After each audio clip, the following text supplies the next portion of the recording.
एक 2 दिन पहले मेरे पास एक कमेंट आया था जिसमें मुझे एक लड़का बता रहा था कि उसकी एक पहले बहुत अच्छी रिलेशनशिप थी उसकी गर्लफ्रेंड के साथ। पर उसके बूमर पेरेंट्स ने जब उससे बात करते हुए पकड़ लिया अपनी गर्लफ्रेंड से, तो उसके बूमर पेरेंट्स ने उसको बहुत मारा पीटा और धमकी देके ब्रेकअप कराया। उसकी पूरी रिलेशनशिप खत्म हो गई in the name of tradition, कि परंपरा है, तुम गर्लफ्रेंड नहीं बना सकते, तुम बॉयफ्रेंड नहीं बना सकते, रिलेशनशिप नहीं रख सकते। Very very nice, very very nice. Tradition should be respected. Okay, tradition should always be respected, और परंपरा की हमेशा रिस्पेक्ट होनी चाहिए, आपकी जो भी परंपरा हो।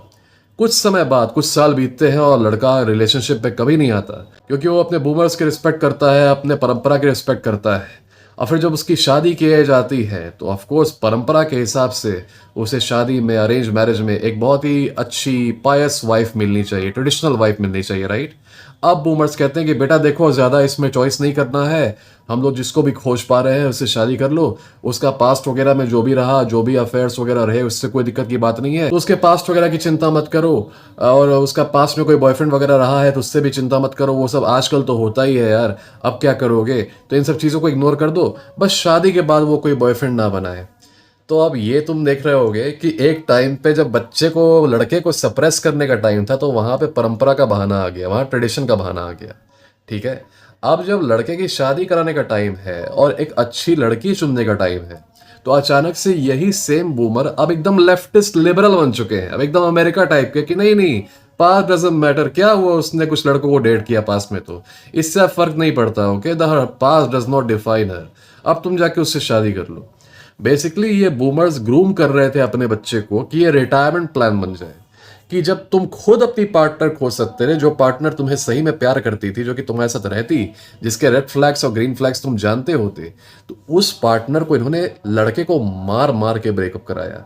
और अब जाके जब लड़के को कोई आइडिया नहीं है डेटिंग का, he has spend so much time single, और अब वो पैसे कमाने लगा है, तो उसको कैश काउ बनाने के लिए दीज बूमर्स आर सेइंग कोई भी मिल जाए बेटा, शादी कर लो, कोई भी, उसका पास्ट भी रहे तब भी शादी कर लो, बस वो अच्छी वाइफ होनी चाहिए और शादी के बाद उसका कोई आशिक ना हो। शादी के बाद कोई आशिक हो या ना हो, तुम इंश्योर कैसे करोगे? उसके बोलने पे चले जाओगे क्या कि ठीक है ससुर जी, मैं अब से कोई पार्टनर नहीं रखूंगी, आपने एक्सेस के कनेक्शन में नहीं रहूंगी, वॉट। तो जैसा कि देख पा रहे हो कि ये बूमर्स शुरू में तो ट्रेडिशनल थे, जब लड़के को दबाने का टाइम था, जब लड़के को सप्रेस करने का टाइम था, जब मैस्कुलिनिटी को सप्रेस करने का टाइम था। लेकिन अब जब टाइम आया है to ensure a good married life for him, तो अब अचानक से ये लिबरल बन चुके हैं। अब एकदम से इनको पास्ट वगैरह से मतलब ही नहीं, इनको अपने लड़के के रिलेशनशिप से मतलब था, उसको मार मार के रिलेशनशिप तोड़वा दिए। लेकिन लड़का जिस लड़की से शादी करेगा उसकी पास्ट रिलेशनशिप से इनको कोई मतलब नहीं। मतलब how can you go against your own son like this? अपने खुद के बच्चे के साथ ऐसा कैसे कर सकते हो? कभी सोचते होगे ना?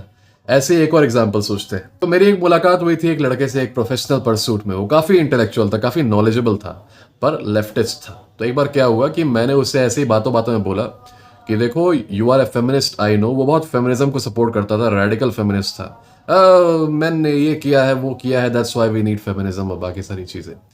तो I was like, listen, the idea of feminism that you espouse is different from gender equality. वो फेमिनिज्म जो है वो तुम्हारे खुद के ही खिलाफ है। Okay, it will not be in your interest. मैंने ये सारी चीज़ें उसको बताई, तो उसने क्या किया ना, वो इतना ज़्यादा नाराज़ हो गया, इतना ज़्यादा गुस्सा हो गया कि उसने कहा कि नहीं, अब मैं तुमसे बात नहीं करूंगा, तुमसे बात नहीं करूंगा। उसने फ़ोन ही काट दिया, वो गुस्सा के मुझसे कभी बात नहीं किया। Okay, he stopped talking to another man to defend an ideology that seeks to suppress him. ठीक है, ये वही बात है कि जैसे मैं किसी बकरी को बता रहा हूँ कि बकरी बकरी देखो, कसाई खराब होते हैं, तो बकरी मुझसे गुस्सा आ जाए और मुझसे बात करना बंद कर दे, नहीं कसाई अच्छे होते हैं, वी नीड कसाईज, वी नीड बुचर्स। ओके, कभी कभी सोचते होगे कि ऐसा क्यों हो रहा है, क्यों कुछ लोग उस आइडियोलॉजी को या फिर उस मैकेनिज्म को सपोर्ट करते हैं जो कि अंत में उन्हीं का डिस्ट्रक्शन कॉज करेगा। फॉर एग्जाम्पल, एक बूमर जो है, अगर अपने खुद के बच्चे के लिए एक गलत वाइफ चुन ले, एक टॉक्सिक वाइफ चुन ले, या फिर ऐसी वाइफ चुन ले जो कि उसके ऊपर फेक केसेस फाइल कर सकती है, या फिर उसको डिवोर्स कर सकती है, या फिर उस पर चीट कर सकती है, तो ऐसे में डिस्ट्रक्शन सिर्फ बेटे का तो होगा नहीं, बूमर्स का भी होगा। बूमर्स भी सफर करेंगे, बूमर्स तो सफर करेंगे ही, तो डिस्ट्रक्शन पूरी फैमिली का होगा। तो ऐसा कौन सा फिनोमिनन है जो कि फोर्स करता है एक आदमी को to work towards his own destruction and cause his own destruction willingly? Today we are talking about the phenomenon of Manchurian candidate.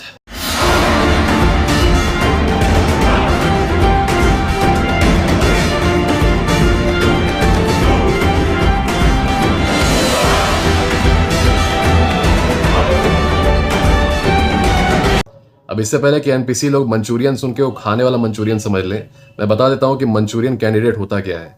Manchurian candidate एक ऐसा इंडिविजुअल है जिसको मैनिपुलेट कर दिया गया है कि वो अपने खुद के इंटरेस्ट के खिलाफ काम करे।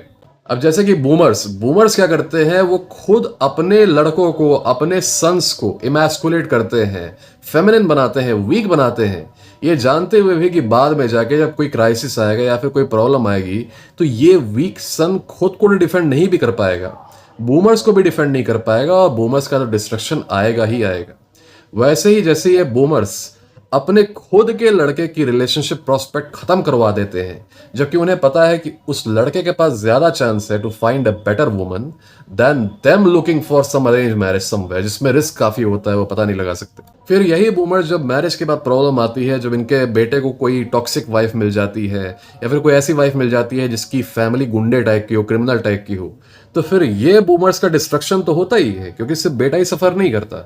मान लो बेटा चला गया जेल, ओके, कई बार ये बूमर्स खुद चले जाते हैं जेल, फिर ये खुद नौटंकी करने लगते हैं, इनको फिर सीजर आने लगता है, ये होगा, अरे बाप रे ऐसा हो रहा है, वैसा हो रहा है, ओहो, they start playing the victim and in सब sad situations the son ends up deleting himself. ऐसे में भी तो बूमर्स का खुद का डिस्ट्रक्शन होता है ना, उनका खुद का बेटा डिलीट हो जाता है, उनकी ब्लड लाइन खत्म हो जाती है। तो एक तरीके से ये जो पूरा मैट्रिक्स है, लड़कों को कैश काउ बनाना, उनके अंदर कोई और क्वालिटी डेवलप ना होने देना, उनको सिर्फ एक मनी सोर्स की तरह रखना और बाद में शादी के बाद उनका मिस ट्रीटमेंट होना, उनका एक कैश काउ की तरह ही ट्रीट होना, ये जो पूरा मैट्रिक्स है उसको एक तरीके से ये बूमर्स फीड कर रहे हैं, इसके बावजूद कि एट द एंड ये मैट्रिक्स उनके खिलाफ काम करेगी।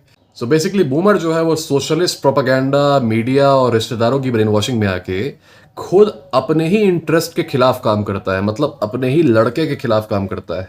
वो अपने खुद के लड़के को शेम करता है, मैस्कुलेट करता है, वीकेंड करता है, ये जानते हुए भी कि मेरा खुद का लड़का अगर वीकेंड हो जाए बाद में उसके इफेक्ट मेरे तरफ भी आएंगे, because my own son is my defence, my own son would be my protector in the future. अब मेरा बच्चा अगर वीक हो गया तो this consequences will be coming to me too, है ना। मेरी खुद की फैमिली अगर वीक हो रही है तो कॉन्सिक्वेंसेज मेरे तरफ तो आएंगे ही, मैं फायदे में नहीं रहूंगा। कोई भी बूमर जो कि अपने खुद के लड़के को वीक बना रहा है, सैबोटाज कर रहा है किसी वे में, ठीक है, कोई भी लेफ्टिस्ट बूमर जो कि लड़के को सप्रेस करने में पारंपरिक हो जाएगा, राइट विंगर हो जाएगा, और फिर उसकी जब शादी कराने का टाइम आएगा तो फिर वहां पे वो लेफ्टिस्ट बन जाता है। कोई भी ऐसा बूमर, उसको कोई फायदा थोड़ी होता है ये सारी चीजें करने का, वो पूरा नुकसान जो है उसकी तरफ लौट के आता है। तो कभी कभी लोग सोचते होंगे कि why is this boomer acting this way, वो अपने ही इंटरेस्ट के खिलाफ काम क्यों कर रहा है। ऐसे ही होते हैं मेल फेमिनिस्ट, वो जिस आइडियोलॉजी को सपोर्ट करते हैं वो आइडियोलॉजी उनका डिस्ट्रक्शन ही कॉज करेगी। वो आइडियोलॉजी रीजन है कि आज हमारे देश में ऐसे बायस्ड लॉज एग्जिस्ट कर रहे हैं कि आदमियों को शादी के बाद खुद को डिलीट करना पड़ रहा है एक आवाज उठाने के लिए कि somebody please listen to me, somebody please listen to man. अभी कुछ दिन पहले एक केस आया था कि एक ट्रेन में एक लड़का सोया हुआ था और एक आदमी ने उसको आके किस कर लिया और ग्रोप कर लिया, तो उस लड़के ने रिएक्शन दिया तो आधे तो उस पर हंस रहे थे, अब कुछ उसको बोल रहे थे कि अरे क्या हुआ किस कर लिया तो, ठीक है, और कुछ हुआ नहीं, उल्टा उसी के खिलाफ एक्शन हो गया, okay, because he reacted. Okay, so when we have stupid phenomenons like these and male feminists, they go ahead and defend the very ideology that can result in their own targeting। तो कभी कभी तुमको लगता होगा कि ये आदमी उस आइडियोलॉजी की सपोर्ट में क्यों बात कर रहा है जो कि खुद इसका डिस्ट्रक्शन कर सकती है। He has no problem with it. Why? Because he's a Manchurian candidate। एक मंचूरियन कैंडिडेट की खासियत यही होती है कि वो इतना ज्यादा मैनिपुलेट हो चुका है ना कि वो जिस आइडियोलॉजी को सपोर्ट करता है वो ये रियलाइज नहीं कर पाता कि वो आइडियोलॉजी खुद ही उसके खिलाफ है। मंचूरियन कैंडिडेट की पहचान यही होती है कि वो अपने खुद के इंटरेस्ट के खिलाफ काम करता है। उसका बिहेवियर ही ऐसा रहता है कि he works completely against his own interests। He is manipulated to work against the very things that he stands for। Okay, he is manipulated in that way कि ये अपने खुद के सेफ्टी के अगेंस्ट ऑपरेट करता है। And it's done in a very very beautiful way, it's done in a very very sweet way. उसको ये सारी चीजें फीड की जाती है कि you are fighting a just war, you are carrying out a huge revolution against society's evil, you are a very very virtuous person, you are a very very decent person. अब जैसे कि ये boomers जो है, मैंने बताया ना कि boomers suppress their sons completely in shame. Boomers को शेम किया जाता है, बूमर्स के अंदर ये गिल्ट डाली जाती है कि तुम्हारे एंसेस्टर्स ने ऐसे ऐसे किया था, ऐसे ऐसे योर एंसेस्टर्स ऑप्रेस्ड वुमेन। तो बूमर्स उस गिल्ट में आके क्या करते हैं, उनको लगता है कि अब मेरी जिम्मेदारी है to fix it with this generation. So what they do is they somehow shame their own sons because they feel guilt कि मेरे पूर्वजों ने लड़कियों को परेशान किया था, ऑप्रेस किया था, और ये सारी चीजें हुई थी. Women oppression happened, no one is denying that. Making the current generation answer for the sins of someone who lived hundreds of years ago, I think this is pretty stupid. Okay, you should not be made to answer for the sins of your father. This is my point. लेकिन boomer क्या करता है, guilt में आके वो अपने खुद के लड़के को सप्रेस करता है, लेकिन जब लड़कियों का टाइम आता है तो उनके ट्रांसग्रेशंस को भी भूल जाता है. और तभी तुम ये देखते हो उल्टी पुल्टी चीजें कि खुद के लड़के को उसने परंपरा के नाम पे कभी डेट नहीं करने दिया, कभी नहीं करने दिया. उसने उसको कैश काउ बनाया, जॉब वगैरह उसकी लग गई, उसके बाद से अरेंज मैरिज का टाइम आया. तो अब जब लड़की भी परंपरा वाली मिलनी चाहिए, ट्रेडिशन वाली मिलनी चाहिए, तो अब वो कह रहा है कि नहीं उसकी चिंता मत करो, बॉडी काउंट भी हो, पास्ट भी हो, तब भी चिंता मत करो, बस शादी के बाद वो ना करे किसी और से अफेयर. तो ये तुम कहाँ से गारंटी करोगे? कहीं लिखवाओगे क्या उससे? I will not have any affair after marriage. तो ये देखते होगे बड़ा अजीब लगता होगा देख के तुम्हें, हो सकता है तुम्हें गुस्सा भी आता होगा. The reality is most NPCs are Manchurian candidates. They work for an ideology that completely opposes them. ठीक है, ये उस आइडियोलॉजी के लिए काम करते हैं जो कि अल्टीमेटली उनका डिस्ट्रक्शन कॉज करेगी. And these Manchurian candidates they work against their own interests. Why? Because they have no independent thinking.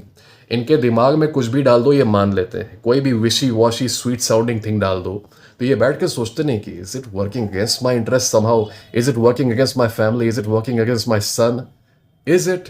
ना ना ना ना. कोई भी फील गुड थिंग, कोई भी फील गुड प्रोपागेंडा उनके दिमाग में डाल दो, they agree with it and they like oh my God I am working for a good purpose, I am working for a nice purpose, I'll be a hero, I'll be a hero. देखो मुझे 4 लोगों ने मेरी तारीफ कर दी, now I'm a hero, I'll do it even more, क्योंकि मुझे validation चाहिए. कुछ समय पहले यूरी बेज़मेनोव ने जो इंटरव्यू दिया था उसमें उसने इनडायरेक्टली बात की थी यूजफुल इडियट्स की. यूरी बेज़मेनोव ने बोला था कि जो न्यूट्रल रिजीम्स होती थी, जो कि नॉन कम्युनिस्ट रिजीम्स होती थी, उसमें एक टेक ओवर करने के लिए, कम्युनिस्ट रिजीम लाने के लिए सबसे पहले वो इंस्टॉल करते थे कुछ लिबरल जर्नलिस्ट वगैरह जो कि बहुत ज़्यादा प्रोपागेंडा फैलाते थे. कहते थे कि जो करंट रिजीम है वो ख़राब है, वो फैशिस्ट है, वो एक्सट्रीमिस्ट है, उसके अंदर ये दिक्कत है, वो दिक्कत है. वो जर्नलिस्ट क्या करते थे, अनरेस्ट पैदा करते थे उन देशों में, और फिर उन देशों में एक तरीके से they used to start an organic people's revolution. ठीक है, ताकि लोग प्रोटेस्ट करने लगे, सड़कों पे आ जाए, पूरा ब्लॉक कर दें शहरों को, ताकि इकोनॉमिक एक्टिविटी ठप हो जाए, things just come to a halt.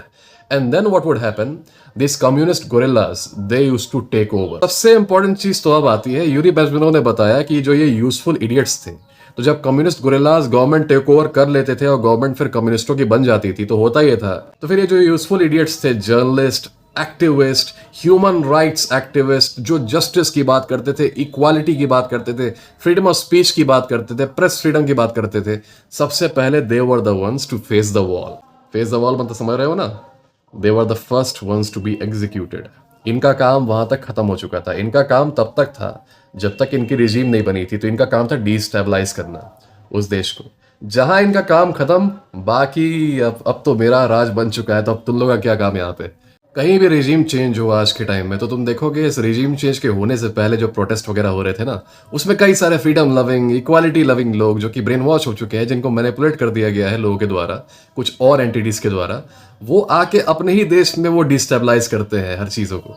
एक एग्जाम्पल है, 1978 में अफगानिस्तान का कम्युनिस्ट टेक ओवर होता है. अफगानिस्तान में कम्युनिस्ट गवर्नमेंट बनती है.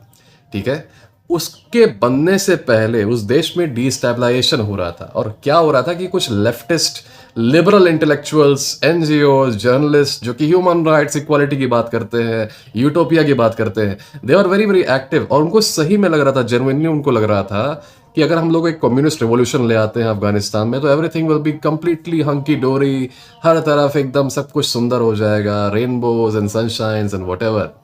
उन्होंने कोशिश किया कि they support and they encourage the take over of Afghanistan with a communist regime.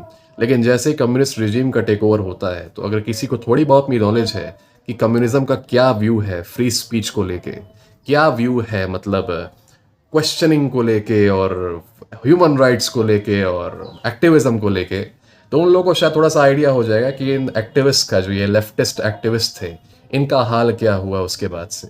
वैसे ही आज के टाइम पे भी जहाँ जहाँ रिजीम चेंज हुआ है, थोड़ा सा रिसर्च करना कि जब रिजीम चेंज होने वाला था उससे पहले कुछ जो एक्टिविस्ट वगैरह थे, फ्रीडम और इक्वालिटी वाले, ठीक है, जो बहुत प्यारी प्यारी बातें करते थे, इनका हुआ क्या जब रिजीम चेंज हो चुका. तो हुआ क्या है इनका, यू शुड फाइंड आउट। उन्होंने बात की बूमर्स के बारे में और मेल फेमिनिस्ट के बारे में, सिम्स के बारे में। ओके, पर सबसे ज्यादा इंपॉर्टेंट मंचूरियन कैंडिडेट आज के टाइम पे है द वुमन इन जनरल। आज के टाइम पे तो मूवीज और वेब सीरीज चाहे कुछ भी देख लो, they are aimed at manipulating your average woman, that the things inside an average household, the people who exist inside an average household are somehow oppressors. ये जो movie, जो controversy चल रही थी एक मूवी की अभी कुछ समय पहले, फेमिनिस्ट मूवी की, लोग बहुत ज़्यादा डिस्टर्ब हो रहे थे उस मूवी की वजह से। उसमें क्या दिखाया गया है, they show trivial things like a man coming home and asking a woman for water और कॉफ़ी और वट। ओके, ये चीज़ों को सेंसेशनलाइज करके they are engineering a sort of mindset inside your average woman कि you need to conduct a revolution in your own house, not in a factory, no no no, not in a country, no no, inside your own house. What does that lead to? It leads to the destabilization of households. It leads to more divorces. It leads to breaking up of entire families. Believe me, I am completely against household oppression. मैंने इसके बारे में बात भी की है कई सारे वीडियोस में। मैंने सास बहू का वो जो ईगो वाला ऑपरेशन होता है, मैंने उसके बारे में बात की है। I have talked about men who think that they are entitled to oppress women also. But in this case, the propaganda that they are engineering in your mind is for you to see your own family as hostile. They intend to make you see even trivial things like making coffee, making tea or making food for someone as a sort of class struggle. और कई सारी लड़कियां इससे manipulate होंगी भी, जरूर होंगी, पर उसका रिजल्ट ये होगा कि in their quest to achieve that revolution inside the household, in their quest to fight against the oppression, what would happen is the household itself would get destabilized and no one would be happy, neither the woman nor the man. Man तो सफर करेगा ही, woman would also be unhappy. तुम्हें क्या लगता है, all these things which are happening, जिसमें आदमियों का torture हो रहा है, डिवोर्स के चक्कर में वो हरास हो रहे हैं, and they are deleting themselves, तुमको लगता है their women are at peace, वो एंजॉय कर रही हैं, एकदम पैसे पैसे उड़ा रही हैं, इधर उधर यॉट वगैरह पे घूम रही हैं? नहीं, their families are also getting ruined, they are also suffering and they will also not have a good future after all. इसके बाद से नहीं होगा। हाँ, कोई सिम्प हो सकता है, उनसे भी शादी कर ले, ये सारी चीज़ें जानने के बाद भी कि she tortured a man to deletion, लेकिन उसके बावजूद she will never be happy, she will never ever get the man that she actually wants, है ना। Most wise man would stay away, she will also suffer in life. तो ये किसके interest में हुआ आखिर? लड़की के इंटरेस्ट में तो हुआ नहीं, आदमी के इंटरेस्ट में तो बिल्कुल नहीं हुआ। बूमर्स वाले केस में भी बूमर्स के तो इंटरेस्ट में हुआ नहीं, और लड़के के केस में तो बिल्कुल भी नहीं हुआ। मेल फेमिनिस्ट के भी केस में, मेल फेमिनिस्ट के तो कोई इंटरेस्ट में कुछ हुआ नहीं। मेल फेमिनिस्ट अभी जाएगा, प्रोटेस्ट में खड़ा होगा, ठीक है, और उसके बाद देखेगा सोशल मीडिया पे women are talking about all men are rapists, all men are trash. तो ऐसे में who is gaining what here? Are the women gaining something? No. Are the men gaining something? No. But the ideology that has been injected in our minds, okay, the ideology that has been injected in our minds, it is benefiting someone, right? ये तुम लोगों का काम है, you find out who is it benefiting. ये तुम लोगों का थोड़ा देखा जाए आज, तुम लोगों का मतलब क्या अवेयरनेस लेवल है। You guys find out who it is benefiting, because it is not benefiting the common people, it is not benefiting us.